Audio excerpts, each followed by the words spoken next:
Maeve. Over to you, Maeve. Great, and apologies for the technological glitch at this hour of the morning. Good morning, everyone, and thank you for joining us, whatever hour of the day it happens to be where you are. I'm Maeve Boland, and I've had a long and winding career, but the bit that's of relevance to this is that from 2013 to 2018, I was Director of Geoscience Policy at the American Geosciences Institute. And I'll be drawing on that experience for a case study on facilitating collaboration between geoscience societies. So this may seem like a much more parochial kind of topic compared to the global scope we've had on many of the talks. But I think it's really important that collaboration happens on every scale, and we also shouldn't neglect the collaborations that are right next door to us and within our own community. We can learn a lot from those as well. So geoscience societies are themselves a collaboration, and they're in many cases highly successful and very long lasting. GeolSoc of London's been around more than 200 years. So there's an entire talk on how they collaborate and have facilitated it across the years. But most societies are discipline-based, the Clay Minerals Society, the Paleontological Society, or they're place-based, place-based. So there hasn't really, they don't have the authority to speak on behalf of the profession as a whole. And this is where organizations like the American Geosciences Institute, AGI, come in. AGI was set up in 1948 after the Second World War, when science was becoming a major force in society, and it was designed to serve as a single and unifying authoritative voice for all branches of the geological sciences. And its current mission statement says that they represent and serve the geoscience community by providing collaborative leadership and information. So collaboration has been built into the DNA of AGI for more than 75 years. It is an interesting organization. You can't join AGI. It has no individual members. It has about 50, the number always fluctuates a few every year, but around about 50 member societies or organizations, all of them with some connection to the geosciences. And those societies themselves have about 250,000 members. So developing a collaboration on that scale, even though you already have a built-in common interest, you don't have the immense cultural diversity that some of our projects that we've heard about are, it still brings a lot of challenges. So I'm going to just go through how we did the collaboration for the revision of the guidelines for ethical professional conduct. And these guidelines, it's an aspirational document. There's no enforcement mechanism whatsoever, but it outlines the overarching ethical standards that are relevant for all professional geoscientists. So in itself, the first version of the guidelines was produced in 1999. And in the decade after that, there were immense strides in the field of geoethics and the study of it, but also there was a much, much more intense scrutiny of geoscientists and what they were doing and the implications of their work. And they were being held responsible to the outside world on a scale that they weren't quite used to. And the societies were being required to answer questions about what were their standards, what were their expectations for behavior, and this was beyond the scope of many of them to deal with. So they asked AGI to facilitate a collaborative process to develop a common code of ethics for geoscientists. And I know this slide is absolutely what any communications expert would tell you never to show anybody, especially not at 8:30 or whatever it is in the morning. But quite honestly, this is what an awful lot of collaboration is about and what it feels like. It's a process, and how you do it in some cases, has almost as much bearing on the legitimacy of your end product as the discussions that go on within it. You can't ignore the process.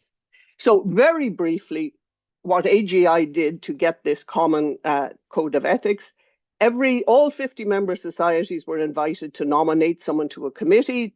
12 nominations were received. They all appointed to the committee. The committee did an immense amount of work, and they were supported through all this by the infrastructure of AGI. The scaffolding of the mechanism was provided by a professional organization that facilitated the discussions and helped move the process forward. The draft version of the guidelines was presented again to all 50 member societies in October, and they were invited to provide feedback, which 25 of them did. And this was a crucial part of the process. They provided insight and participation that really improved the work. The guidelines were revised. They were adopted by the executive committee, which again, in bureaucratic terms, is an elected group of the member societies who oversee the actions of AGI. And then the end product was presented to all the members just over a year after the start of the discussions.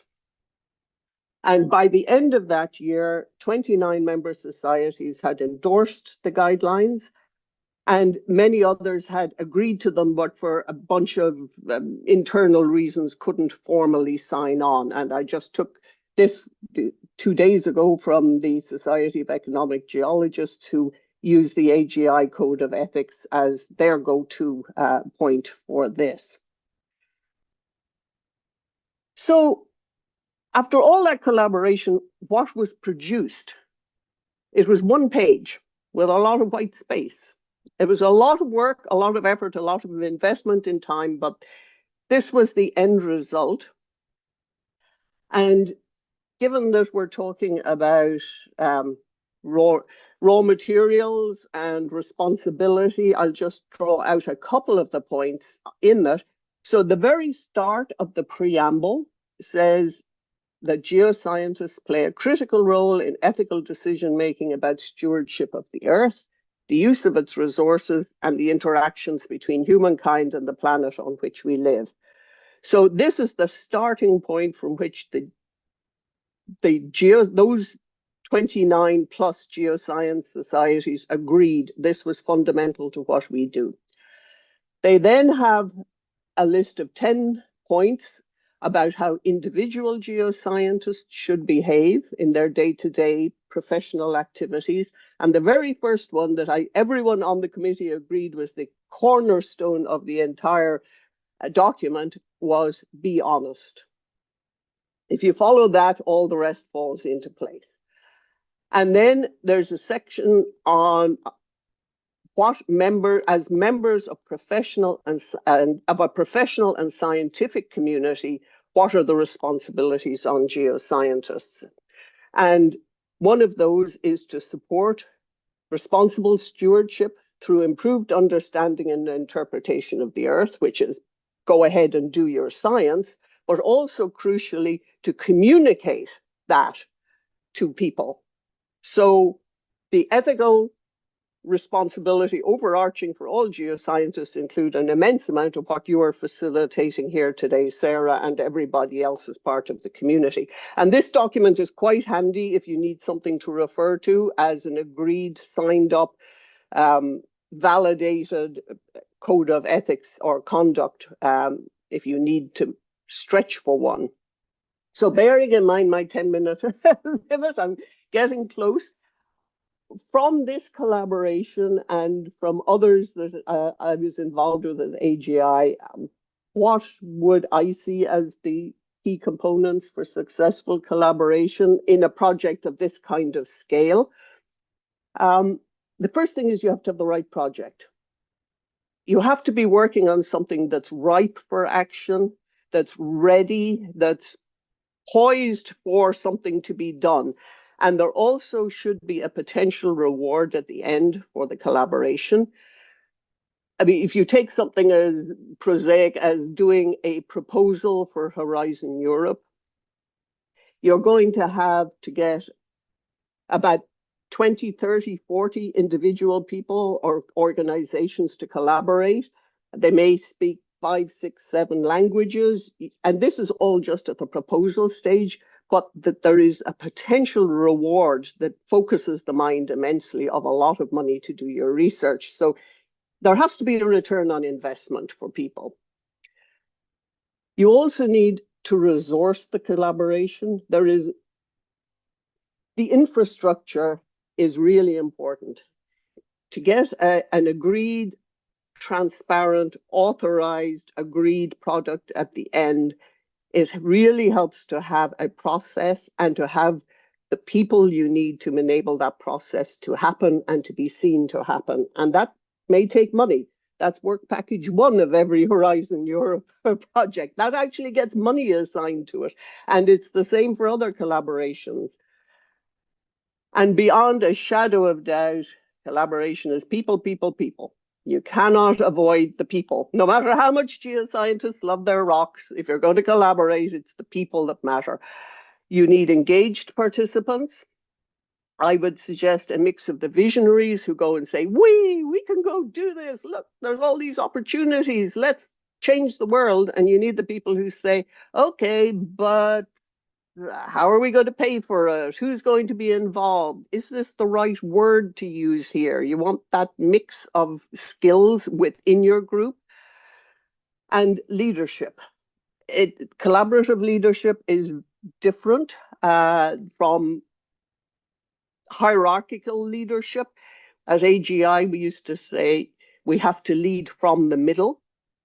So it's bringing people together, bringing them along, and what really helps is if your chair or whoever's coordinating it, and as many of the participants as possible, can moderate their egos and actually see that the whole is greater than than themselves. That makes an enormous difference. So given that that's a very fast gallop, I will end there and thank you very much and look forward to the discussion with you, Sarah, and anyone else. And I can stop sharing. Yay, brilliant. Thank you so much for that, Maeve. Round of applause, everyone, for the fantastic Maeve.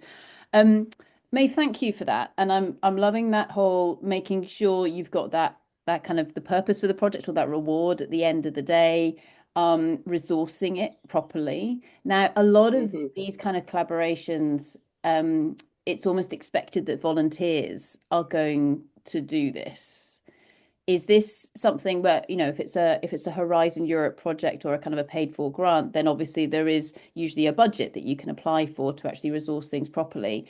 But thinking about, say, different societies coming together where they are volunteers, how do you get around that? And especially those volunteers who say, yeah, I'll do it. And then, you don't have time to do this. So finding the right volunteers. Well, I think you kind of need two parallel things. You need that scaffolding that actually is a professional job. I mean, that is a day job. And there are people who are really good at providing the infrastructure and the support needed to enable those volunteers to go do their thing. And part of it is convincing the societies they have to contribute. And whoever's involved, like, yes, you're very kindly contributing somebody's free time because they're contributing it to you. But at a certain point, this is the real world and somebody has to pay for something. And the people on that committee should not have been worrying about what time, who's going to organize the next Zoom meeting, who's kept the minutes of the meeting. That's not what they volunteered to do. You want them to contribute their expertise to achieving the goal. And if you want them to be able to do that, you don't want them spending their entire time saying, well, who's going to send out the doodle poll? That's a waste of their energy. But it is very difficult. It is the constant struggle. AGI has had, I would say, 6 at this point near-death experiences through not having that money. But you have to look at it as a business. Mm. I mean, just like, it doesn't come from nowhere. And you have to do a cost benefit analysis of, do we want this? And are we willing to actually provide the resources needed to do it? And very often, the shall we say, the project management, the research support, the administrative side of things doesn't get the respect it ought to get because, oh, yeah, here I'm on a hobby horse, but we're the world-class scientists. Everyone should not quite recognizing that there's a different skill set that you may need and that should be recognized as being very valuable in enabling things to happen. Yeah, no, absolutely. And I think that that is something from a university perspective where, yes, I mean, of course, you have these superstars of academia and everything, but they couldn't do anything if it wasn't for the professional services and that mechanism, etc., that actually sits there and allows it to happen. Absolutely, Maeve. Just kind of building on that, but changing direction slightly. There was a question that came in from WhatsApp, and that was, how do you balance the often the kind of that almost bureaucracy of a large organization, or especially where you've got lots of different people coming together? So you need to be able to have that process as you showed on the screen with your flow chart, but then we need it to happen fast. So how do you balance almost that the bureaucracy with the need for speed? I think it depends on what the topic is and what's more important. If you need something really fast, you may not get the buy-in that you would like because you haven't had time. If you have to consult 50 member societies, all of whom then have to go consult their members, you cannot get that done. I mean, it was record time to get it done in a year. And part of that was because they really wanted it and they speeded up their process. But if you want there's a balance between the legitimacy of the end product and the urgency to have it. If you want 29 member societies to sign on, you can't do that in 6 weeks because they can't even convene a meeting to discuss it in that length of time. Hmm. So it depends. It's very much project based. You can do a quickie one. You can do a preliminary study maybe to get the really fast project and say, this is our draft. Now we're going to go do the long, tedious, boom, boom, boom. But we'll have a product at the end that will, we hope, stand the test of time and actually get the buy-in that's needed for legitimacy. Yeah. So it's not much of it's an answer that ends up being, it depends on what is more important. Yeah. Maybe I've got one final question for you, and I know I'm keeping an eye on time, and this steps away from maybe what we'll be speaking about. Um, you are the most amazing connector of people. So the reason why I personally know iCrag is because I think you came and I think physically grabbed me by the hand actually Yep, at a conference back in Glasgow a number of years back and yep. said, Sarah, you have to come and meet these people over here. What's the secret to doing that? Oh gosh, I have absolutely no clue. Um, no, I've no. I mean, you just make connections. Some people make connections. It's valuing what people bring to the table. Some people bring connections. Some people have those inspirational ideas. Some people are the doers. Bringing them together is where the magic comes, and you just play to whatever your strength happens to be. You Well, know, it's and anyway, this way you get everyone else to do the work. You just say, you should talk to so and so, and you should do this. And lo and behold, these wonderful people do it. And you stand back and say, Well done. So now we know what's really going on, Maeve. No, Oh, yeah. basically, behalf of the World Roundabout, thank you very much for you bringing that amazing strength of being able to connect people because it's made a huge amount of stuff happen in the world. So, everyone, please put your hands together for the one and only, the fantastic Maeve Boland. Thank you very much, Maeve. Thank you. Thank you. Brilliant. Thank you.